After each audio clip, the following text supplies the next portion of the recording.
Have you ever encountered a story that triggered your curiosity?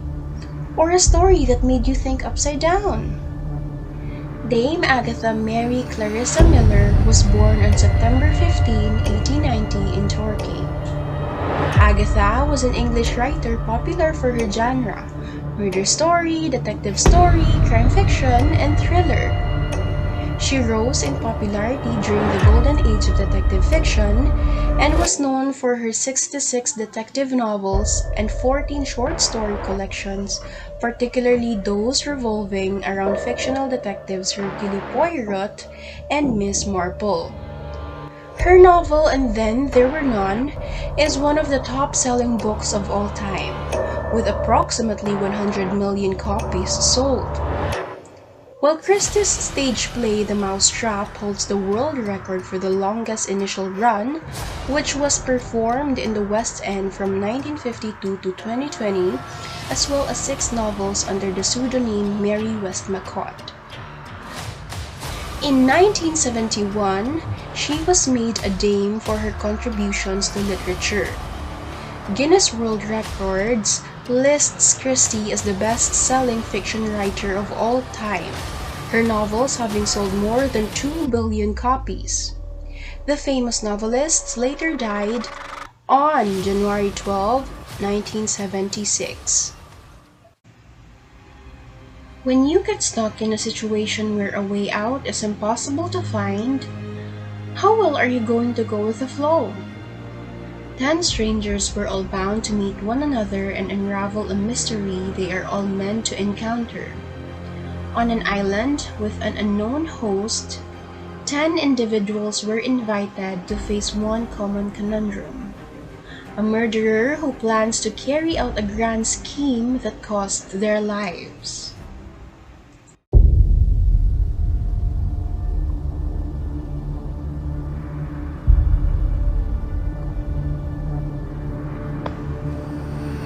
In the corner of a first-class smoking carriage, Mr. Justice Wargrave ran an interested eye through the political news in the Times.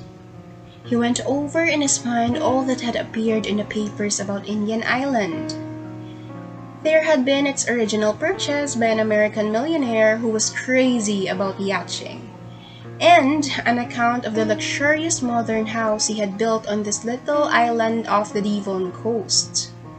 Perhaps the island was put into sale, and that a man named Mr. Owen was the one who bought it.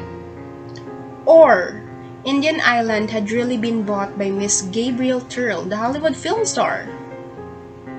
Or maybe it was to be an abode for royalty. Mr. Merriweather had it whispered to him that it had been bought for a honeymoon. And definitely, Indian Island was news.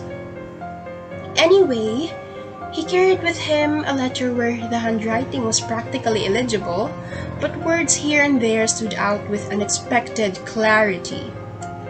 The letter says that he's been invited to Indian Island.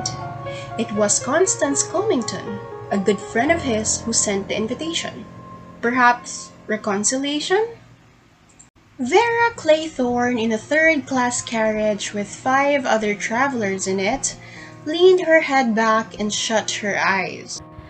How hot it was traveling by train today. It would be nice to get to the sea. Really a great piece of luck getting this job. When you wanted a holiday post, it nearly always meant looking after a swarm of children. Secretarial holiday posts were much more difficult to get. Even the agency hadn't held out much hope. Just like Justice Wargrave, she also received a letter. It says that Skilled Women's Agency has recommended her to be Mrs. Una Nancy Owen's secretary. It also reveals that her employer expects her to take up her duties beginning on August 8. Vera Claythorne, tired by a recent strenuous term at school, thought to herself, Being a games mistress in a third-class school isn't much of a catch. If only I could get a job at some decent school. But I'm lucky to have even this. After all, people don't like a coroner's inquest, even if the coroner did acquit me of all blame. But I'm lucky to have eaten this. After all, people don't like a coroner's inquest, even if the coroner did acquit me of all blame. She opened her eyes and frowned across at the man opposite her. A tall man with a brown face, light eyes set rather close together in an arrogant, almost cruel mouth. She thought to herself, I bet he's been to some interesting parts of the world and seen some interesting things. Philip Lombard, another passenger in the same carriage, was summing up the girl opposite in a mere flash of his quick-moving eyes, and he thought to himself, Quite attractive. A bit of schoolmistress here, perhaps. a cool customer he should imagine, and one who could hold her own in love or war. He'd rather like to take her on, but he'd got to keep his mind on the job. What exactly was up, he wondered. That little Jew had been mysterious. Take it or leave it, Captain Lombard. 100 guineas, eh? And you can't give me any further information. No, Captain Lombard. The matter rests there. It is understood by my client that your reputation is that of a good man in a tight place. I am empowered to hand you 100 guineas in return, for which you will travel to Sticklehaven, Devon. The nearest station is Oakbridge. You will be met there and motored to Sticklehaven, where a motor launch will convey you to Indian Island. There, you will hold yourself at the disposal of my client. In a non-smoking third-class carriage, Miss Emily Brand sat very upright as was her custom. She was 65 and she did not approve of lounging.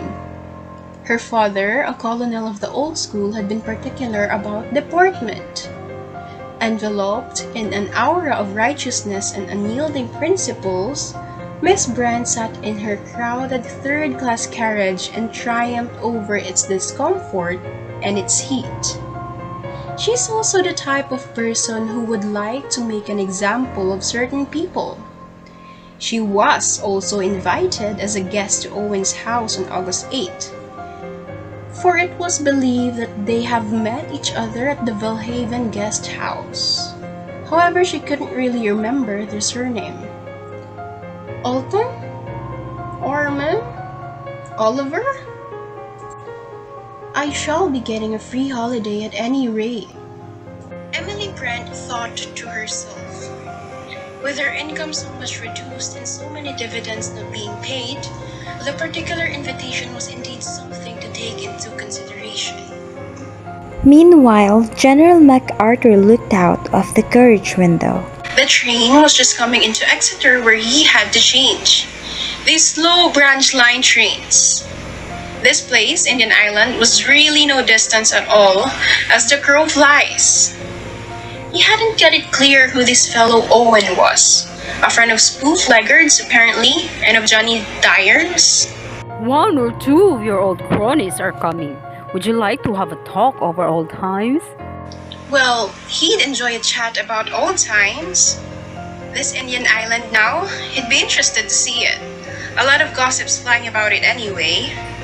Then we have Dr. Armstrong, who was driving his Morris across Salisbury Plain. He was very tired. Success had its penalties. His days were full, he had little leisure, and so on this August morning, he was glad that he was leaving London and going to be for some days on an island off the Devon coast. The letter he had received had been rather vague in its terms, but there was nothing vague about the accompanying check. These Owens must be rolling in money. Some little difficulty, it seemed. A husband who was worried about his wife's health and wanted a report on it without her being alarmed. A slightly uncommon condition of the Dunlong ward, nothing at all serious, but it just needs putting right away. A simple treatment.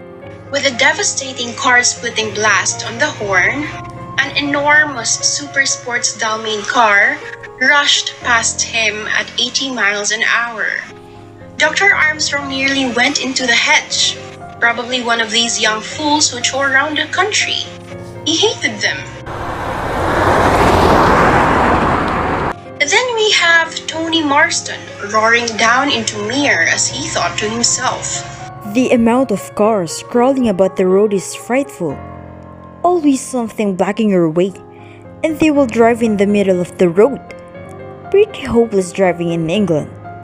Anyway, not like France, where you really could let out. Also, several young women looked at him admiringly. His 6 feet of well-proportioned body, his crisp hair, tanned face, and intensely blue eyes. Attractive.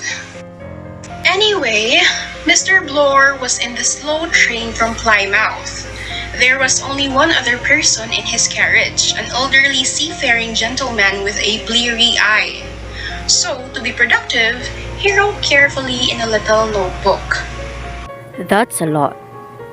Emily Brand, Vera Cleathorne, Dr. Armstrong, Anthony Martstone, Old Justice Wargrave, Philip Lombard, General MacArthur, CMG, DSO, manservant and wife, Mr. and Mrs. Rogers.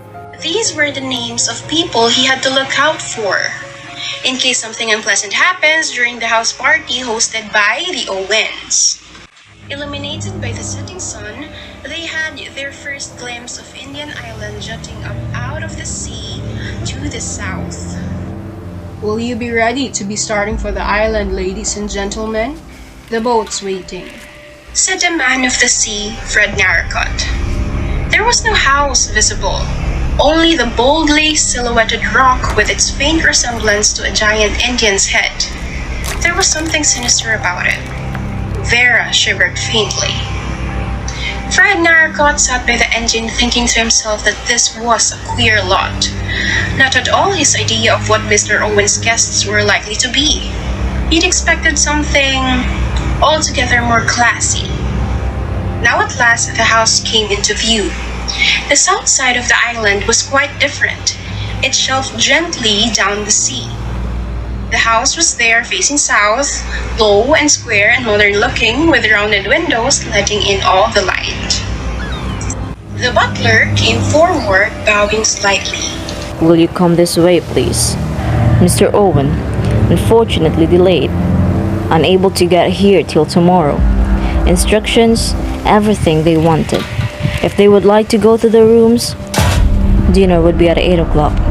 There were 8 people in the house, 10 with the host and hostess, and only one married couple to do for them. A perfect bedroom decorated throughout in the modern style, off-white rugs on the gleaming parquet floor, faintly tinted walls, a long mirror surrounded by lights. In each room, there was something posted in the center of the door, a poem. In the dining room, in the center of the round table, on a circular glass stand, were some little china figures. Around the evening, everyone gathered at the dining table to eat their dinner. The food had been good, the wine perfect. The Rogers waited well. Everyone was in better spirits. That was until a voice suddenly erupted, startling everyone. The voice resumed, accusing the guest with indictments. Ladies and gentlemen, silence, please. You are charged with the following indictments. Edward George Armstrong, that you did upon the 14th day of March, 1925, caused the death of Louisa Mary Cleese. Emily Caroline Brent, that upon the 5th November 1931, you were responsible for the death of Beatrice Taylor. William Henry Bloor, that you brought about the death of James Stephen Landor on October 10th, 1928. Vera Elizabeth Claythorne, that on the 11th day of August 1935, you killed Cyril Hamilton. Philip Lombard, that upon a date in February 1932, you were guilty of the death of 21 men, members of an East African tribe. John Gordon MacArthur, that on the 4th of January 1917, you deliberately sent your wife's lover, Arthur Richmond, to his death. Anthony James Marston, that upon the 14th day individuals, Thomas Rogers and Ethel Rogers, that on the 6th of May 1929, you brought about the death of Jennifer Brady. Lawrence John Wargrave, that upon the 10th day of June 1930, you were guilty of the murder of Edward Seaton. Prisoners at bar, have you anything to say in your defense? This particular event had led them to compare the letters they received and realizing that none of them, including the servants, knows Mr. Owen, which suggests that they were brought to the place according to someone's strange plan. As they discussed what to do, too quickly perhaps, Marston choked badly. His face contorted, turned purple. He gasped for breath, then slid down, his posture reeking with pride, the glass falling from his hand. Not long enough, it was declared he died of asphyxiation. During the same night, Mrs. Rogers, who's been struggling to sleep, died. Some guests suspected that someone had put something in the medicine she drank because she's never woken up after that. After her husband's several attempts of waking her up the next morning, but to no avail. Her heart certainly failed to beat, but what caused it to fail is the question. Blore, Lombard, and Armstrong decided that the deaths must have been murders, and they were rather determined to scour the island in search of the mysterious Mr. Owen. Meanwhile, Vera Claythorne was the first one to notice the similarity between the deaths and the verses of a nursery rhyme, 10 Little Indians, that hang in each bedroom. Came the middle of the day, General MacArthur was found dead by Miss Brent upon calling him for lunch. Before such an event, the oldest guest can be heard telling others how he was so sure that he was going to die, and did nothing but to look out at the ocean. No questions of heart failure or anything like that. MacArthur was hit with a life preserver or some such thing on the back of the head. It is perfectly clear Mr. Owen is one of us. Of the 10 people who came to this island, 3 are definitely cleared.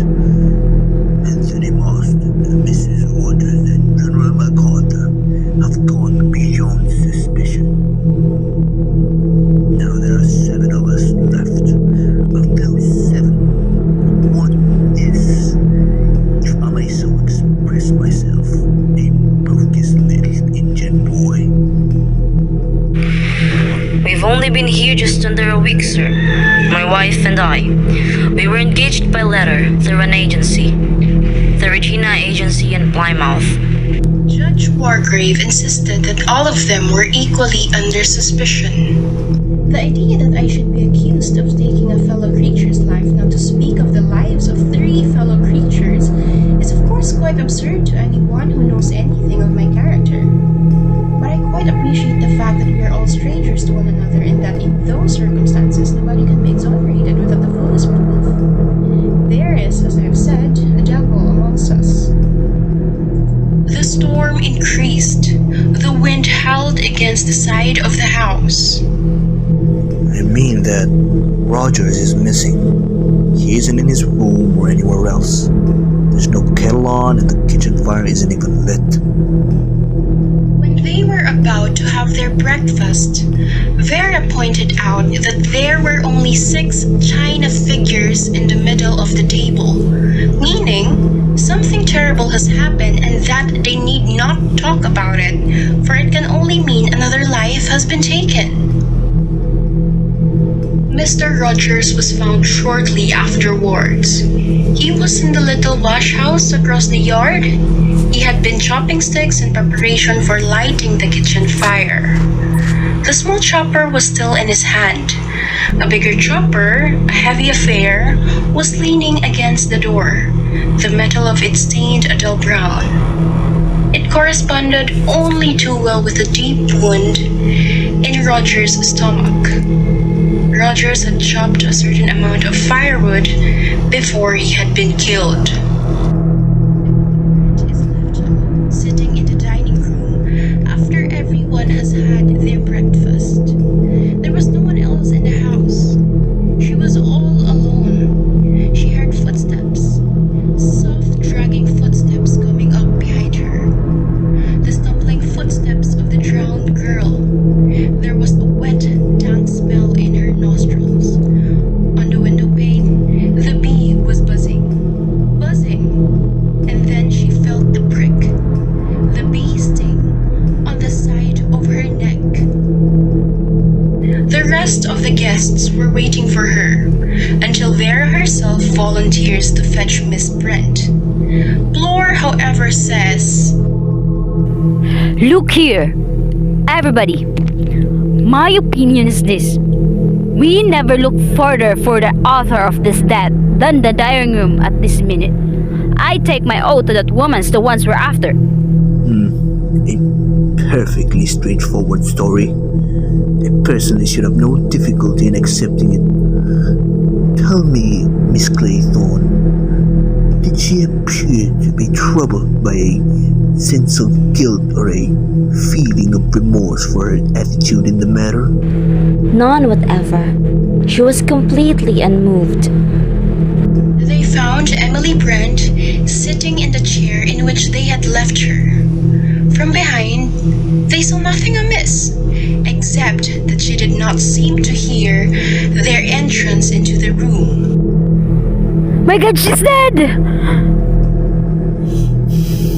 One more of us acquitted. Too late. Armstrong guessed that perhaps she was injected with potassium cyanide, the same poison that killed Marston.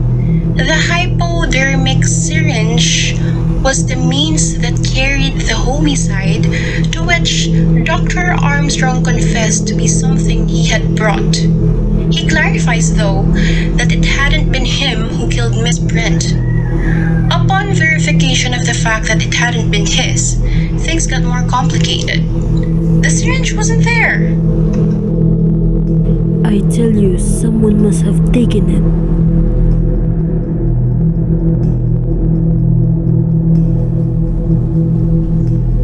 Upon their discussion of another death, everyone agreed to collect anyone's possession that might put everyone else in danger.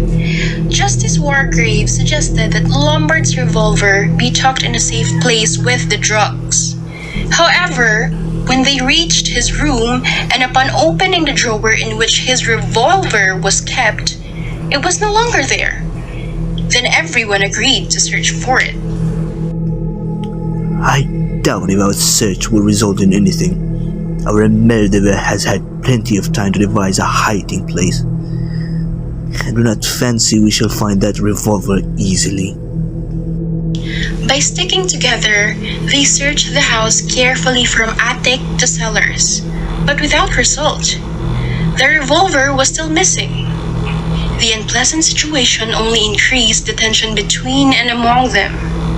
By then, the thoughts that run through their brains were abnormal, feverish, deceased.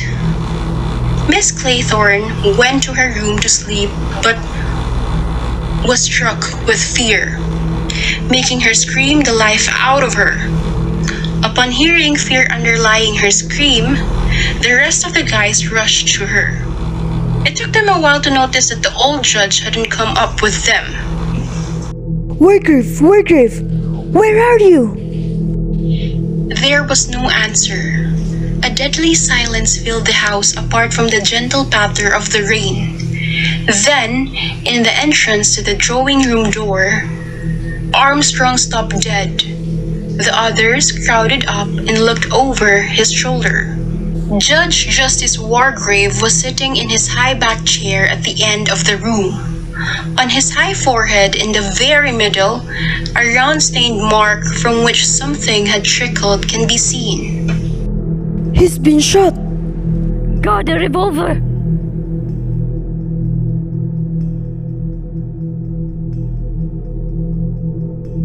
They had carried Mr. Justice Wargrave up to his room and laid him on the bed. How did it happen? I wonder. A damned clever double cross! That stuff was planted in Miss Clayton's room and it worked just as it was intended. Everyone dashes up there thinking she's been murdered, and so, in the confusion, someone caught the old boy off his guard. Why didn't anyone hear a shot? Miss Clayton was screaming, the wind was howling, we were running about and calling out. No, it wouldn't be heard. But that trick's not going to work again.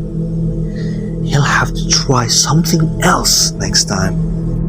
The remaining guests later decided to head towards their respective rooms to sleep. They moved to the door, and Blore said, I wonder where is the revolver is now. Mr. Lombard, who had entered already his room, was very much surprised to see his revolver back in the drawer. Meanwhile, ex-Inspector Blore sat on the side of his bed. He felt no inclination to sleep. He was bombarded with different thoughts, the revolver, and Lander even. Blore's thoughts were cut short. He sat up on the bed, suddenly alert. For he had heard a sound, a very faint sound, somewhere outside his bedroom door. But the sound did not come again. Nevertheless, Blore was convinced that he was not mistaken. He had heard a footfall just outside his door. Someone was creeping about stealthily in the night. Blore stepped out in the corridor. Blore had an instantaneous glimpse of a figure just passing out through the front door. Upon discovering that Dr. Armstrong was not in his room, he told Lombard that it had been the doctor who schemed all the deaths they've encountered so far. Both men agreed to hunt Armstrong down and instructed Vera to lock her room, but only to arrive at the conclusion that the doctor simply disappeared.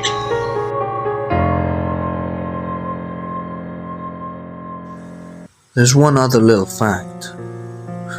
A pane in the dining room window has been smashed. And there, only 3 little Indian boys on the table. This could only mean that Armstrong's been taken already. Then why haven't you found his dead body? 4 little Indian boys going out to sea. A red herring swallowed one, and then there were 3. A red herring. That's the vital clue. Armstrong's not dead. He took away the China Indian to make you think he was. You may say what you like, but Armstrong's on the island still. His disappearance is just a red herring across the track. Don't you see? We're the zoo. Last night, we were hardly human anymore. We're the zoo. The next morning, there had been a change in the weather. Outside, the sun shone. It was a lovely day. They spent the morning on the cliffs, and Vera looked up at the house from where they were standing. She said, her breath coming with a slight catch in it, One feels safer here out in the open. Don't let's go back into the house again. Blore, however, began to make his way up the steep slope to the house so he could eat his lunch.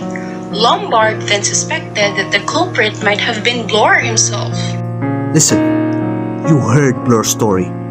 You've got to admit that if it's true, I can't possibly have had anything to do with Armstrong's disappearance.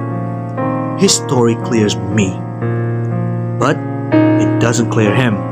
We have only his word for it that he heard footsteps and saw a man going downstairs and out the front door. The whole thing may be a lie.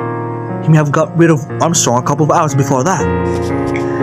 While Vera and Philip were in the middle of a serious conversation, Both of them heard a cry that must be coming from the house. They walked up the slope to the house. They hesitated there a minute, then instead of entering by the front door, they made a cautious circuit of the house. Then they found Blore. Mr. Blore was spread-eagled on the hallway on the east side, his head crushed and mangled by a great block of white marble. Above him was a mantelpiece shaped like a bear. Mr. Blore was right. The physician was the only one left who could have done this murder and all the other murders. He's out there. With no intention of staying any more inside the house, they paced slowly up and down along the line of rocks overlooking the sea. The sun was dropping towards the west. The light was golden and mellow.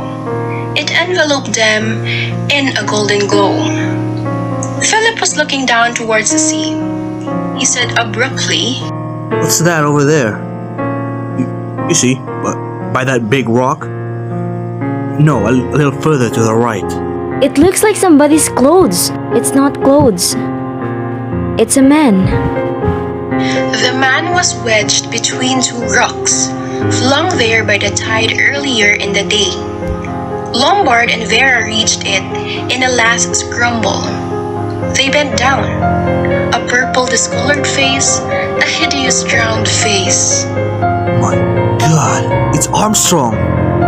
Slowly, very slowly, Vera Claythorne and Philip Lombard lifted their heads and looked into each other's eyes. There's no one on the island. No one at all. Except us two. Perhaps it was paranoia that brought Mr. Lombard and Miss Claythorne to accuse each other of all that has happened. They managed it, however, drawing the body clear of the high water mark. Lombard spun around. Even as he clapped his hand to his pocket, he knew that he would find it empty. Vera had moved a yard or two and was facing Philip, revolver in hand. So that's the reason for your womanly solicitude. You wanted to pick my pocket. She held it steadily and unwaveringly. Death was very near to Philip Lombard now. It had never, he knew, been near. Nevertheless, he was not beaten yet. Lombard demanded, Give that revolver to me. Come on, hand it over. all his life, Lombard had taken the risky way. He took it now. He spoke slowly, argumentatively. Now, look here. My dear, you just listen. And then he sprang, quick as a panther, as any other feline creature. Automatically, Vera pressed the trigger. Lombard's sleeping body stayed poised in mid-spring, then crashed heavily to the ground. Vera came warily forward, but there was no need for caution. Philip Lombard was dead, shot through the heart. Relief possessed Vera, enormous, exquisite relief. At last it was over. There was no more fear, no more stealing of her nerves. She was alone on the island, alone with 9 dead bodies. But what did that matter? She was alive. She sat there, exquisitely happy, exquisitely at peace. Finally, no more fear. The sun was setting when Vera moved at last. Sheer reaction had kept her immobile. There had been no room in her for anything but the glorious sense of safety. She realized now that she was hungry and sleepy. Principally sleepy. She wanted to throw herself on her bed and sleep and sleep and sleep. Tomorrow, perhaps, they would come and rescue her. But she didn't really mind. She didn't mind staying there, now that she was alone. She had conquered, had triumphed over the most deadly peril. By her own quick-wittedness and adroitness, she had turned the tables on her would-be destroyer. How tired she was, terribly tired. Her limbs ached, her eyelids were drooping, but there was no need to be afraid anymore. One little Indian boy left all alone. What was the last line again? Something about being married? Or was it something else? She went onto the door of her room. She opened the door. She gave a gasp. What was that? Hanging from the hook in the ceiling? A rope with a noose already? And a chair to stand upon, a chair that could be kicked away. Miss Vera Claythorne climbed up on the chair, her eyes staring in front of her like a sleepwalker's. She adjusted the noose around her neck. She thought to herself while thinking of Cyril. Horrid, whiny, spoiled little brat. If it weren't for him, Hugo would be rich, able to marry the girl he loved. Vera once said to the child, Well, you see, Cyril, your mother gets so nervous about you.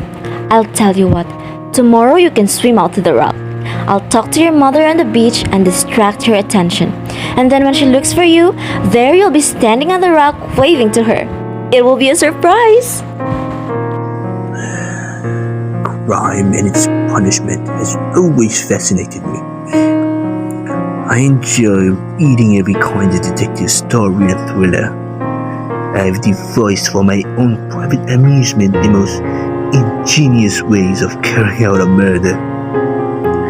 When, in due course, I came to preside over a court of law, that other secret instinct of mine was encouraged to develop. To see a wretched criminal squirming in the dock, suffering the tortures of the damned, as his doom came slowly and slowly nearer, is to me an exquisite pleasure. I have a reputation as a hanging judge, but that is unfair. I've always been strictly just and scrupulous in my summing up of a case.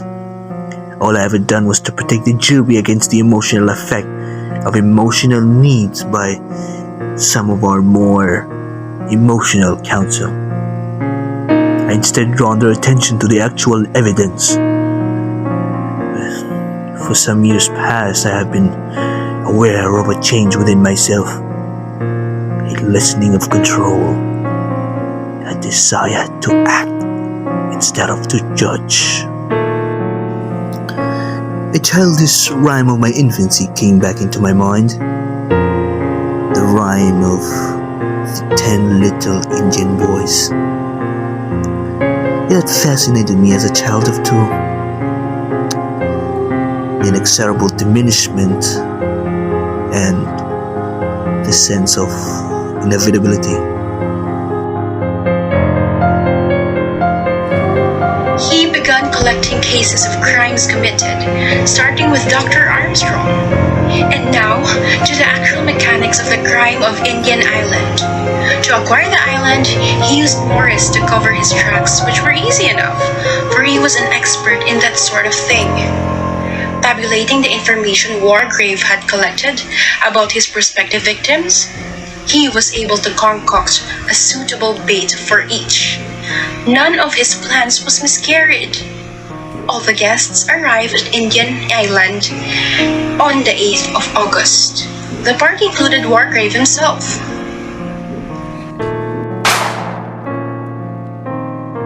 According to his plan, he would shortly need an ally. So, he selected Dr. Armstrong for that part. He was a gullible sort of man. He knew Wargrave by sight and reputation, and it was inconceivable to him that a man of justice's standing should actually be a murderer. In other words, he murdered the man who helped him fake his death. Sir Thomas Legay, Assistant Commissioner at Scotland Yard, said irritably, But the whole thing's incredible. I know, sir. 10 people dead on an island and not a living soul on it? It doesn't make sense. Nevertheless, it happened, sir. Both the inspectors were frustrated about the horrible case that transpired in the Indian island. All they had was the fact that the guests were ordinary, decent, seafaring folk. They know that the island was bought by a man called Owen, and that's about all they do know. Wargrave and Lombard were shot, the first through the head, the second through the neck, and through the chest. Miss Brent and Marston died of cyanide poisoning. Mrs. Rogers died of an overdose of chloral. Mr. Rogers' stomach was split open. Bloor's head was crushed in. Armstrong died of drowning. MacArthur's skull was fractured by a blow on the top of the head, and Vera Claythorne was hanged. Who provisioned the island and made all the necessary arrangements? A man called Morris, Isaac Morris, who was later revealed to have died for he overdosed himself of sleeping stuff.